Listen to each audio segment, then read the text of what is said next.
So yeah, hi Ivan. Hi, how you doing? Hi, I'm good. How are you?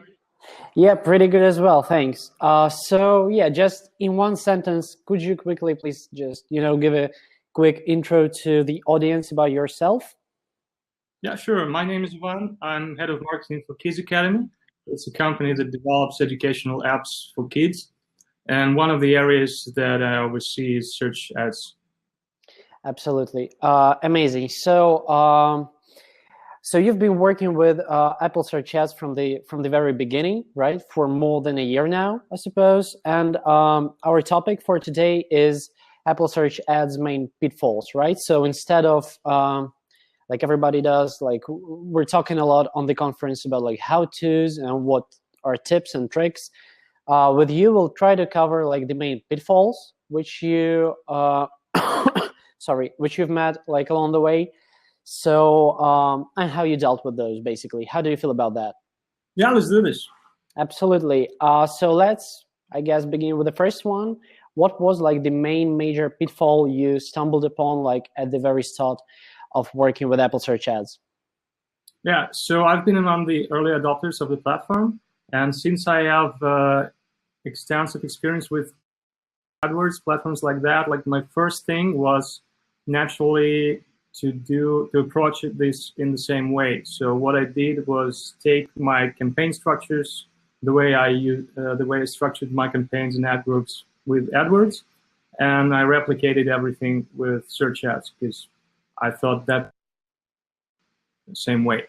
The problem with search ads is it's similar to AdWords and other search-based platforms, but it's also different, and the differences can like make or break your campaigns. And one of the things why you should not do what I did and structure your search ads account the way you do with AdWords, by breaking it into semantic groups and targeting different keywords a different way, is because with AdWords you can tailor your ad and you can tailor your landing page to the search term and to the keyword. Like with search ads, you only have one ad across all of the keywords that you target, and you also have one landing page, which is basically your App Store listing. So it makes no sense to break your keywords into ad groups according to semantics. So what you end up with, if you approach it in the way that you do on AdWords, you have a lot of unnecessary ad groups and campaigns, and it makes management much more difficult.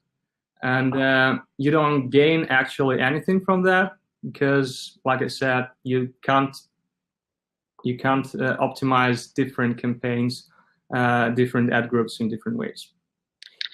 Yeah, absolutely. Thanks. Actually, I think that's a great insight because a lot of marketers, like, obviously have a huge expertise, like with Google, AdWords, and Facebook. So yeah, thanks for that.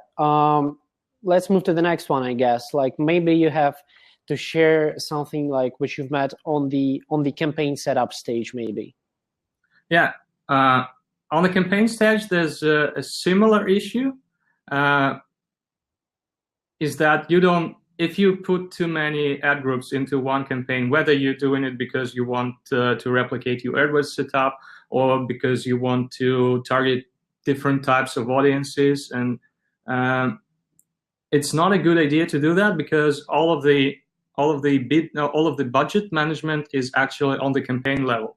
So if you want to set a daily cap for this particular ad group, you can't do that. So all of the ad groups within your campaign will be eating up your daily cap. So you might end up with, for example, with one ad group which eats up lots of your budget, and it doesn't leave much to for the rest of the ad groups. Mm-hmm. So this is this happens a lot, especially when you have one ad group which has high volume keywords, or with one ad group which targets all users, and it will eat up most of the daily cap. So I would recommend putting the campaign that you think will be getting most impressions and will be driving most of your spend, in separate campaigns, so that you this way you can set a separate daily cap for this. Absolutely, thanks a lot. So like for all of guys who are listening and do not have a lot of expertise in like setting up Apple Search Ads campaigns, definitely be free to use like Ivan's advice for doing that. And yeah, so that's for the setup stage. What about like ongoing management, right? A lot of guys like do a lot of mistakes on this stage. Maybe you have something to share about this one. Yeah, so the first mistake you're most likely to do when you rush into optimization is not having a proper tracking setup. So the way Search Ads is different from all the other channels we're used to is that it's the only platform that has download information. All of the other platforms are based on installs, which is actually the first open, because all of the tracking platforms, mobile attribution platforms like AppsFlyer, Java, and others, they only know that the user has downloaded the app when it launches, when the app is launched. Mm-hmm. So with Search Ads, if you don't have a post download attribution, you can only optimize based on downloads, which do not necessarily mean active users. So when users download an app or just tap to download the app, it doesn't mean that they have downloaded it and used it. So moreover, whether they using it or not, you're also buying active users who are buying in-app purchases, subscribing to your free trials and subscription. And without proper tracking, you can't really measure all these metrics. So my biggest recommendation would be to set up tracking before you start optimization, because this way you won't be losing any historic data that you can always look back on your performance and see all the metrics that are important for you. Mm-hmm. Yeah, actually great advice. And talking about like the optimization itself, a lot of guys are struggling with, like lowering CPIs, meeting KPIs, etc. So once you've set up your tracking systems, once you've set up like the whole system underneath, like what you need for the optimization, what should you do next? How do you actually like get those results everybody wants? Yeah, so Search Ads, again, is a bit different kind of beast. So optimizing just based on the cost per install is not the best solution here, because different keywords will perform differently, and it does not necessarily it's not necessarily tied to the cost per install. So you might have keywords that are bringing in installs at a higher cost, but they're converting better, and you're getting more in-app purchases, more subscriptions, etc. Oh yeah. So I would definitely recommend making a priority on exact match. So when you start, try to put as many keywords on exact match as possible, and because this way you'll be able to see exactly how they perform post-install. Mm-hmm. Apple will not give you the data on the search terms, the actual search terms that people are putting into the search box and post-install. So you will be only seeing the cost per action, cost per download on these. And you need to know how they perform after the download. So you need to put everything on exact match, and you need to regularly check all of the search terms that pop up in your broad match campaigns and in your search match campaigns, and put them on exact match and put them into negative keywords on broad and search match. So ideally, your ideal search ads account, which does it's the one that has as few broad match terms as possible. So the idea is that you've checked all of the possible search terms, put them on exact match, and you're getting the data on post-install metrics on that. Great, great. Thanks for sharing this. Now we've also got one more question, which we're asking like all of the speakers at the conference.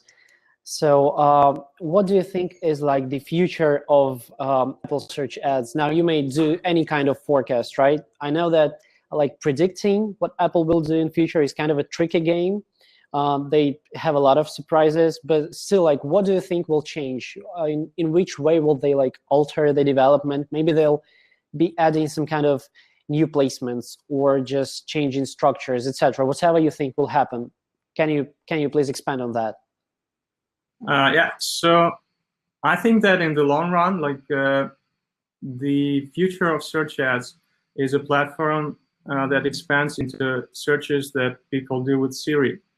So, because in the long run, it gives Apple a whole new market and a whole new range of advertisers. Because right now they are only advertisers are mobile app developers. And it's hard for Apple to compete with the likes of Facebook and Google in the ad game. Yeah. If they only cater to the mobile app install campaigns. So I'm thinking that it's kind of a pilot for a bigger platform that will include all of the searches that people do on all Apple devices. So potentially, we can see search ads pop up on iPhones, iPads, and MacBooks when people just plain searching for anything with Siri. That's actually, I heard this before, like guessing about like search ads, like in general, as I've said, new placements, etc. Talking about like Siri is a like whole new step up for the overall like Apple system, advertising ecosystem on Apple, if we can say so. So yeah. I guess we're done here. Yeah, maybe you have anything to add. Apple already had a platform just for mobile ads, and didn't perform well, so they closed it down. And I don't think they are making the same path, taking the same path again. So I'm thinking there's a bigger game here. Yeah, probably. Yeah, I think you're absolutely right. Would be great to learn more about like what Apple does. So let's look forward to it. I think we're done now. Guys, everybody who's listening to this webinar, thanks a lot. Absolutely stay tuned for the new webinars, which will be coming on today. And yeah, thanks for joining. Thanks for having me. Yeah. Thank you. Take Goodbye. care.